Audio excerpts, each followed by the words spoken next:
खुलुमबाय गोजोन फुंबिलिनि गाहाम हामलायनायखौ बयनिसिमबो जासिहरग्रोनाय जाबाय प्राइम 24 हेडलाइन्सआव आं अरुण ब्रह्म बे समाव आं दंफैयो धेमाजि जिल्लानि सिङाव थानाय सानजारि नोगोर बिबारि गामि बे बिबारि गामिनि सासे गेदेमा सुबुं बिथाङा एक्स BLT मोन सासे धनन्जय ब्रह्म बिथाङा दिनै बे समाव हरखाब रुंसारि जायो थारैनो बे समाव बिथांनि रुंसारि जानायाव जोंनि ओनसोलनि गोबां रायजो राजा एबा बर' सुबुंनि खहा जादों होननानै मिथियो बिथाङा सानसे समाव बर'नि जिहेतु BLTआव थाफानानै बिथाङा समाजनि थाखाय गोबां गिदिर गिदिर हाबा मावबोदों खामानि मावबोदोंमोन दिनै बिथाङा बर' समाजनि गेजेराव गोबां बिहोमा होलांदों थारैनो बिथांखौ दिनै बे समाव गोबां बे ओनसोलनि रायजो राजा आरो माहारियारि आफादफोरनि दैदेनगिरि बिथांमोना आरो BLTनि मावथि बिथांमोना बे समाव बिथांखौ जोबथा बिदाय होनाय हाबाफारि बे जोबथा बिदाय होनाय हाबाफारियाव गोबां बाहागो लाफैनायखौ जों नुनो मोन्दों थारैनो बिथांनि जिहेतु रुंसारि जानायाव बे ओनसोलनि रायजो राजाफोरनि गोबां दुखु एबा साफ्रोमबो रायजो राजाफोरनि मेगनाव जों मोदैखौ नुनो मोन्दों थारैनो बिथांनि रुंसारि जानायाव जोंनि बर' रायजो राजानि गोबां खहा जादों होननानै जों साननांगोन मानो होनबा बिथाङा बै समाव जिहेतु बर'नि जेंना एबा बर'नि जिहेतु खैफोदफोरखौ सुस्रांनो थाखाय बर' समाजाव BLT मुङै बिथाङा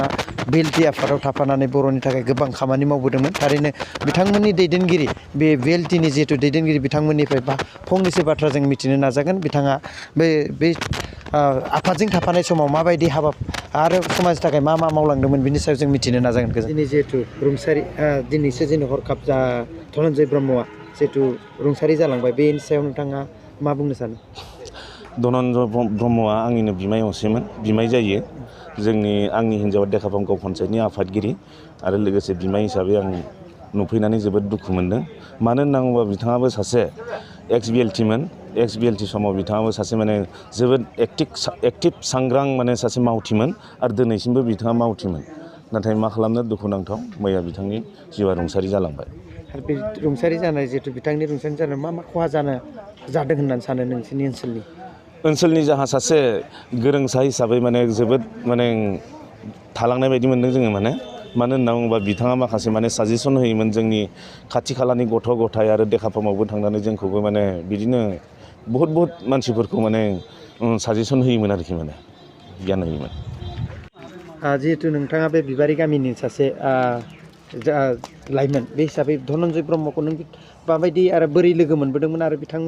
बिथांनि जिहेतु नेम आदर्शफ्रा माबायदिमोन बिथाङा जेब्ला आफादाव दंमोन जोङो अब्ला उन्दैमोन बिथांमोना जोंनि गोबां सिनियरखा जोङो उन्दैनिफ्रायनो बिथांमोननि खामानिफोरखौ मोजांखौ नुबोदों आरो बे समाव बिथांनि जिहेतु मावनाय मा मावनाया बेसेबां नोंनि सायाव मोनसे सोलायनाय लाबोदोंमोन बिथाङा गामियाव गेलेग्रानिफ्राय लानानै दामनाय देनाय मोसानायनिफ्राय लानानै मुसुरनायनिफ्राय लानानै फोसाबनो नाजादोंमोन गामियाव दा बे समाव बिथांनि रुंसारि जानायाव नोंथांमोननि गामिनि बेसेसो खहा जादों बायदि सानो नोंथाङा बिदिनो जोंनि बे गेलेनाय रंजानायफोरा एसेबाबो गोहोम गोग्लैगोन दिनै नोंथांमोननि गामिनि जानानै मा फोरमायगोन बेनि सायाव मा दुखु फोरमायनो सानो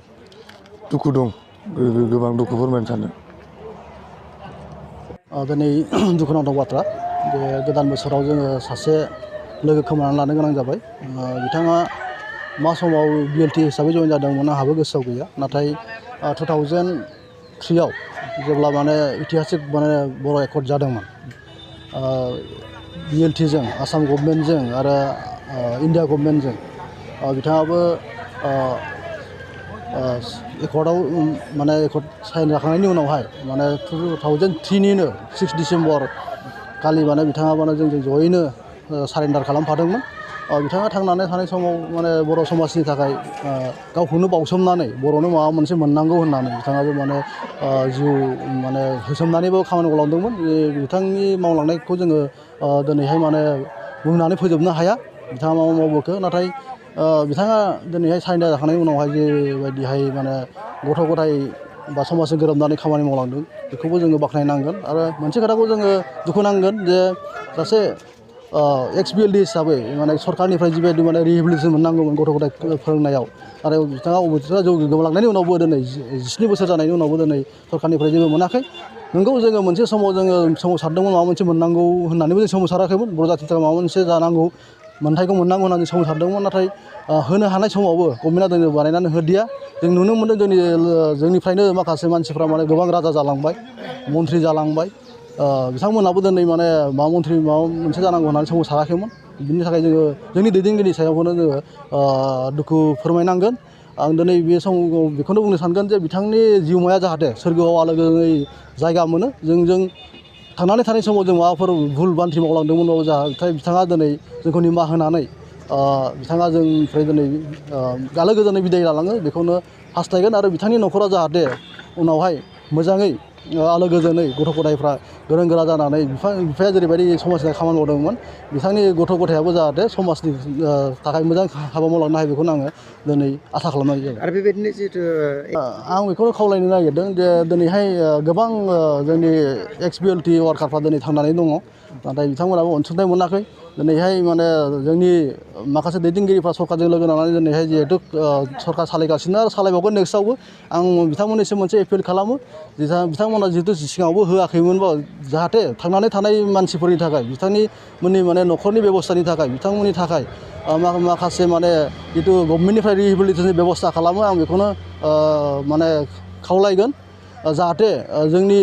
एक्स BLTफोरनि जितु संसारा मोजाङै उनावहाय थांनानै थानाय मानसिफोरनि संसारा जाहाथे आलो गोजोनै थायो बेखौनो आं सरकारनाव आपेल जोबथारनायाव खालामो नोंथांमोननि आफादनिफ्राय बिथां जिहेथु रुंसारि जानाय न'खरनिसिम माबायदि माबा थांखि लायो जोङो दिनैहाय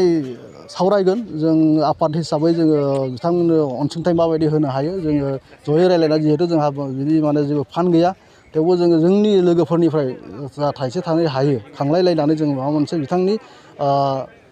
अनसुंथाइ होनो जोङो सेस्था खालामगोन